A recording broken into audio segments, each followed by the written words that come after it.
Talking to recruiters about your skill set, I'd say, try to make note of your background, your success, those measurable impact data points that you could highlight to a recruiter to say, hey, I led this project that resulted in this. I have this background that's easily transferable to this. So I'd say just make sure you have, really get your pitch down on the skill set that you bring. For me, for example, is like transitioning from a big corporate tech company like Microsoft over to Economic Development Authority. I really just emphasized the fact that, I was a lifelong resident. I brought contacts, and that, I had a sales marketing background, so I could help with promoting particular programs. So it's like just trying to translate what you did to what you can do. We're doing that right now, for example, with the military transition offices, helping them with their resume transitions, where not everyone in the military was, working tech and cyber.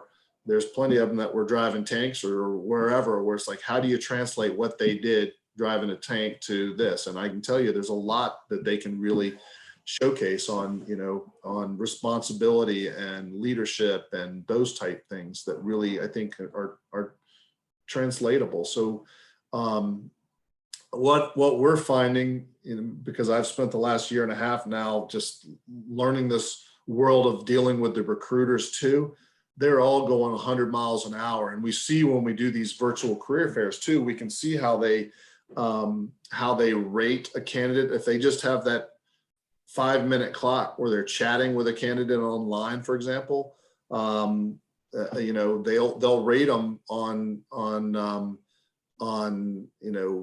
things like certifications or interest level on where they want to live, work.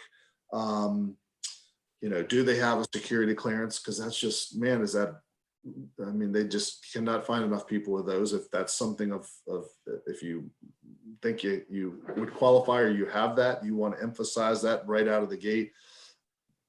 But otherwise, I think it's, just trying to find and pull out everything that you've done throughout your career. And it could be all the way even back to school, or some life lesson that you've learned from transitioning from even another country to here, and translate that to, I figured it out.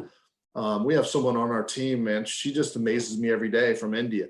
She got a degree in India. She came over here or I think she was very close to her degree in India, and like nothing transferred. She started over from scratch.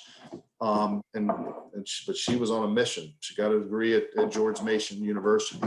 And then talking about how she was just coming of age. I think she was right at 17, 18, trying to get all the work visas and visas to come move to the United States, and had to move to Canada for a while. So it was like, come up with that story, or come up with that message on, how did you, on how did you make that transition, and how, what did that take? Those are creative life skills, where it's like a project management, that was project management.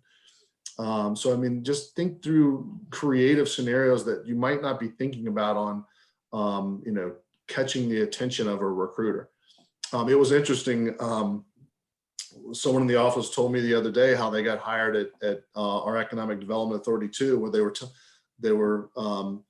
were leaving the interview, and the hiring manager was saying, well, I hope you were okay finding, the parking here. It's a little challenging to get parking here. And she told the story of, no, it wasn't a big deal, because, over the weekend, I came and scouted it out. I made sure I knew how to get here, for example. So they're like, you know what? That person has initiative.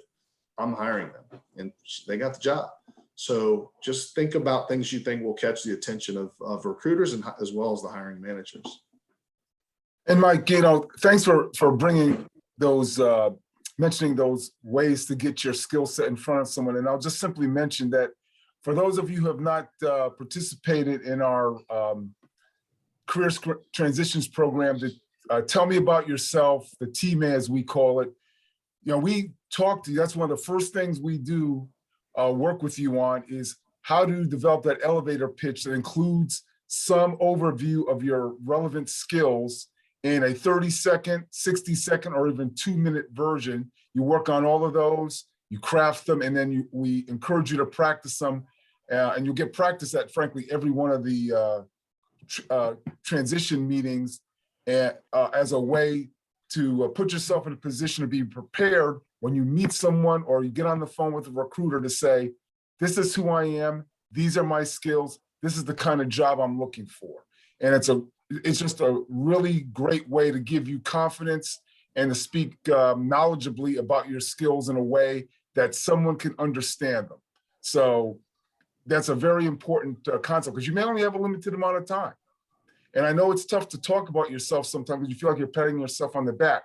But here's what I would say, and I say this as a career communicator. If you can't sell yourself, you can't sell the company you're going to be working for. So it's important to be able to sell yourself in a concise, cogent manner. So Mike, thank you for that.